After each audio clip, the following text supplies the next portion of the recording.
Hi guys, this is Hari. ప్రస్తుతం మనం ఇక్కడ సెల్బేలో ఉన్నాము. మాదాపూర్ అయ్యప్ప సొసైటీలో ఉన్నాము. సో మన ముందుకు వచ్చేసి టెక్నికల్గా మనము మొబైల్స్ గురించి ఎలా తెలుసుకోవాలి, దాని యూసేజ్ ఏంటి, మనం డ్యామేజ్ అయితే ఎలా మనము రికవర్ చేసుకోవాలి అనే దాని మీద మనం ఇప్పుడు తెలుసుకుందాము. ఫస్ట్ ఆఫ్ ఆల్ మన దగ్గరికి వచ్చేసి శాంసంగ్ మొబైల్ ఉంది. J710 అంటే 4Gలో ఫస్ట్ మోడల్ శాంసంగ్ J సిరీస్లో ఇదే. సో ప్రస్తుతం ఇదైతే వాటర్ డ్యామేజ్ ఉంది. కంప్లీట్ మనం దీన్ని డిస్మాంటిల్ చేసి ఎట్లా రికవరీ చేయగలుగుతామో వాటర్ డ్యామేజ్ మొబైల్ని ఇప్పుడు చూద్దాం. First of all water damage ఉన్న మొబైల్ మనం కానీ ఆన్ చేయకూడదు. ప్రస్తుతం మన దగ్గర ఉన్న మొబైల్స్ ఏవి కూడా వాటర్ డ్యామేజ్లో కానీ పడినట్టయితే మనం ఆన్ చేయడం కానీ తర్వాత దీన్ని ఛార్జింగ్ పెట్టడం కానీ చేయకూడదు.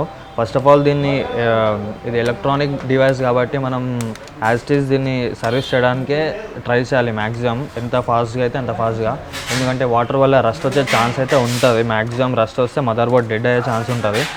So first of all Samsung mobiles కొన్ని వచ్చేసి ఫ్రంట్ నుంచి ఓపెన్ అవుతాయి, కొన్ని వచ్చేసి బ్యాక్ నుంచి ఓపెన్ అవుతాయి.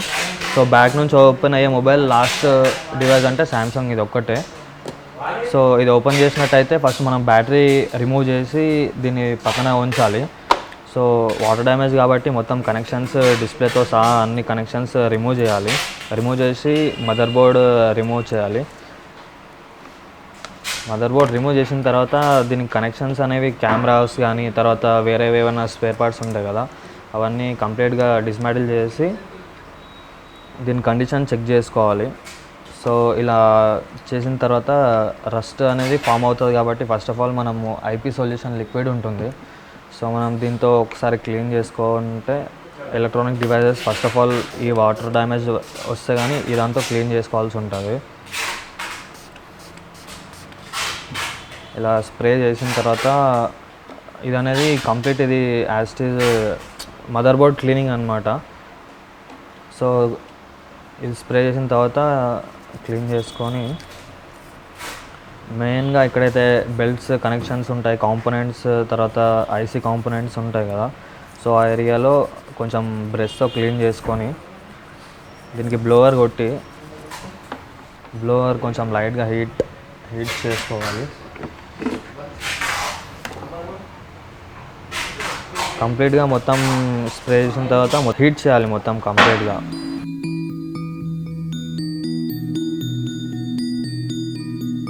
సో మనం ఇలా కంప్లీట్గా దీన్ని లిక్విడ్తో క్లీన్ చేసిన తర్వాత బ్రష్ కొట్టి బ్లోవర్తో హీట్ చేయాలి.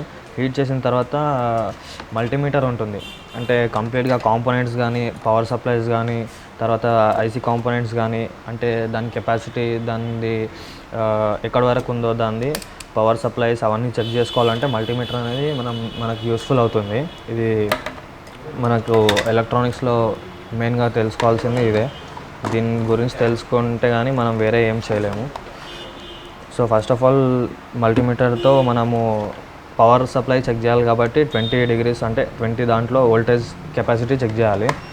ఫస్ట్ ఆఫ్ ఆల్ మనం power supplies complete mother board power supply అవుతుందా లేదా చెక్ చేసుకోవాలంటే మదర్ బోర్డ్కి ఛార్జింగ్ కనెక్షన్ ఇచ్చేసి మనం సప్లైస్ అనేది చెక్ చేసుకోవాలి. రెడ్ వచ్చేసి మనకు ప్లస్ ఉంటుంది, బ్లాక్ వచ్చేసి మనకు మైనస్ ఉంటుంది. సో వోల్టేజ్ 20 రీడింగ్లో పెట్టి పవర్ సప్లై వస్తుందా లేదా ఫస్ట్ ఆఫ్ ఆల్ చెక్ చేసుకోవాలి. ఇక్కడ మనకు ఛార్జింగ్ మదర్ బోర్డ్లో వచ్చేసి 5 legs ఉంటాయి, అంటే 5 కనెక్షన్స్ ఉంటాయి అన్నమాట, పిన్స్.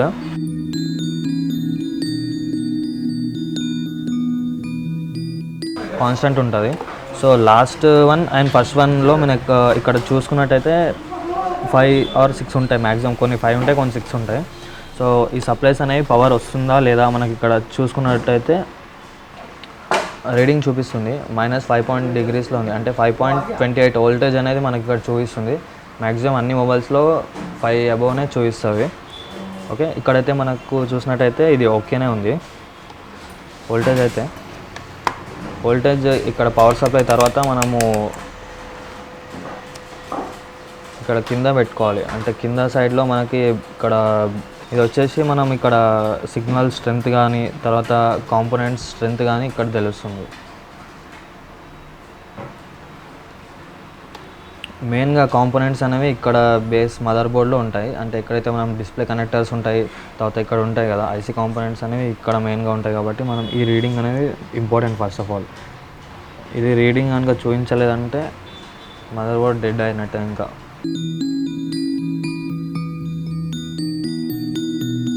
ఇక్కడ వోల్టేజ్ పరంగా కానీ సిగ్నల్స్ పరంగా కానీ మదర్ బోర్డ్ ఎలా రెస్పాండ్ అవుతుంది వాటర్ డ్యామేజ్ తర్వాత అనేది మనకు ఇక్కడ తెలుస్తుంది.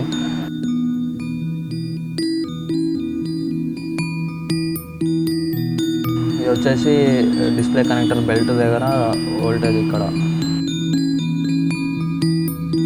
మనం ఇది చెక్ చేసుకున్న తర్వాత వోల్టేజ్ అన్నీ క్లియర్ ఉన్నాయి అనిపిస్తేనే మనం ఏం చేయాలంటే next mother board as it is మొబైల్కి ఫిక్స్ చేయాలి. వితౌట్ కెమెరాస్ కానీ ఏమైనా ఉండని ఇది పక్కన పెట్టేసి బ్యాటరీ వోల్టేజ్ చెక్ చేయాలి. బ్యాటరీ వచ్చేసి ప్లస్ మైనస్ రెండు ఉంటాయి. సో బ్యాటరీ వోల్టేజ్ కూడా మనకి ఇంపార్టెంట్. ఇక్కడ బ్యాటరీ కూడా వోల్టేజ్లో లేకుంటే మనం బ్యాటరీ బూస్టింగ్ అనేది చేసుకోవాల్సి ఉంటుంది. మ్యాక్సిమం ఇది 3.65 అనేది మినిమం ఉండాలి వోల్టేజ్. సో ఇక్కడ మనకి బ్యాటరీ కెపాసిటీ వచ్చేసి 4.05 చూపిస్తుంది.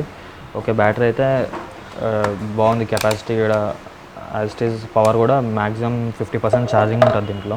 Mother board as it is fix చేసి దీన్ని ఫస్ట్ ఆఫ్ ఆల్ నార్మల్గా అయితే అన్నీ ఓకే ఉన్నాయి కాబట్టి మనం ఇదాన్ని ఫిక్స్ చేస్తున్నాము. సో ఇన్ కేస్ ఏమైనా ప్రాబ్లం కానీ ఉంటే కాంపోనెంట్స్ రీప్లేస్ చేయాల్సి వస్తుంది. కాబట్టి వేరే మదర్ బోర్డ్ నుంచి తీసుకొని రీప్లేస్ చేయాల్సి ఉంటుంది. సో ప్రజెంట్ ఓకే ఉంది కాబట్టి నార్మల్గా సరే మళ్ళీ యాజ్ ఇట్ ఈజ్ ఫిక్స్ చేసి మొబైల్ ఆన్ చేయడానికి ట్రై చేయాలి ఛార్జింగ్ పెట్టి. ఇప్పుడు ఆన్ చేసినట్టయితే ఛార్జింగ్ తీసుకోవాలి. ఛార్జింగ్ తీసుకుంటే మొబైల్ ఓకే కండిషన్లో ఉన్నట్టు. కొన్నిసార్లు వాటర్ డ్యామేజ్ వల్ల డిస్ప్లే కూడా పోయే ఛాన్స్ ఉంటుంది. మెయిన్గా శాంసంగ్లో వచ్చేసి ఎల్ఈడి స్క్రీన్స్ ఉంటాయి, చాలా డెలికేట్ ఉంటాయి అవి. వాటర్ డ్యామేజ్ పోయింది అవుతుంది అంటే అది కంప్లీట్గా డిస్ప్లే పోయినట్టే. కొన్ని కేసెస్లో మాత్రం డిస్ప్లే మాత్రం డ్యామేజ్ కాకుండా ఉంటుంది అన్నమాట. ఇప్పుడు వచ్చేసి మనకు బ్యాటరీలో 79% ఉంది ఛార్జింగ్ అవుతుంది కాబట్టి మొబైల్ 100% ఆన్ అవుతుంది.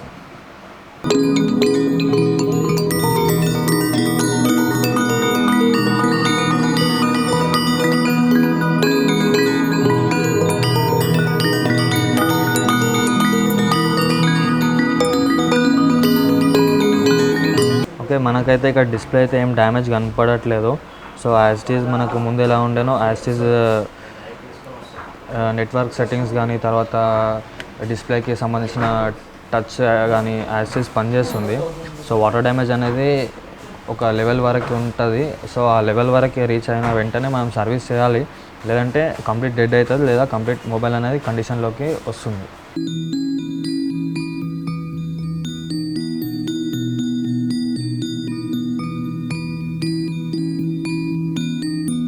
మనం ముందు చూసుకున్నట్టు అన్నీ డిస్మెడిల్ చేసాం కాబట్టి కెమెరాస్ మెయిన్గా రిమూవ్ చేయాలి, వాటర్ డ్యామేజ్లో క్లీన్ చేసుకోవాలి.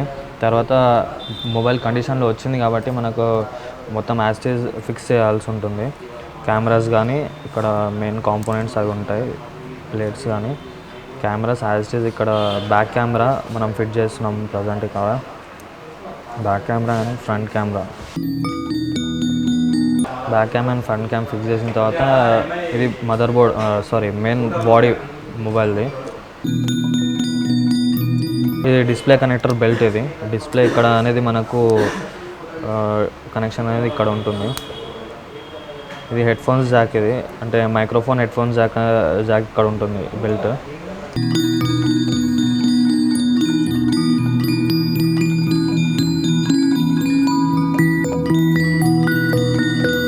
సో బ్యాటరీ అనేది ఫైనల్గా ఫిక్స్ చేసి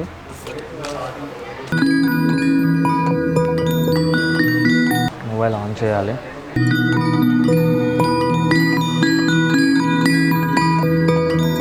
వాటర్ డ్యామేజ్లు వచ్చేసి మెయిన్గా శాంసంగ్ అనేవి రికవర్ అయితే అవ్వడం కష్టము. కాకపోతే కొన్ని కేసెస్లో మాత్రం రికవర్ అయ్యే ఛాన్స్ మాత్రం ఉంటుంది. అది ఎలా అంటే వాటర్ డ్యామేజ్ అయిన వెంటనే మనము ఛార్జింగ్ పెట్టకుండా ఫోన్ ఆన్ చేయకుండా సర్వీసింగ్ చేయాలి ఫస్ట్ ఆఫ్ ఆల్. ఎందుకంటే మదర్ బోర్డ్ అనేది కంప్లీట్గా దీనికి ఓపెన్ ఉంటుంది. ఏం ప్రొటెక్షన్ అనేది ఏముండదు కాంపోనెంట్స్ కానీ వేరే వాటికి కానీ. సో లిక్విడ్ డ్యామేజ్ వల్ల అయితే ఆ కాంపోనెంట్స్ అవన్నీ డ్యామేజ్ అయితే కంప్లీట్ మదర్ బోర్డే డెడ్ అయిపోతుంది.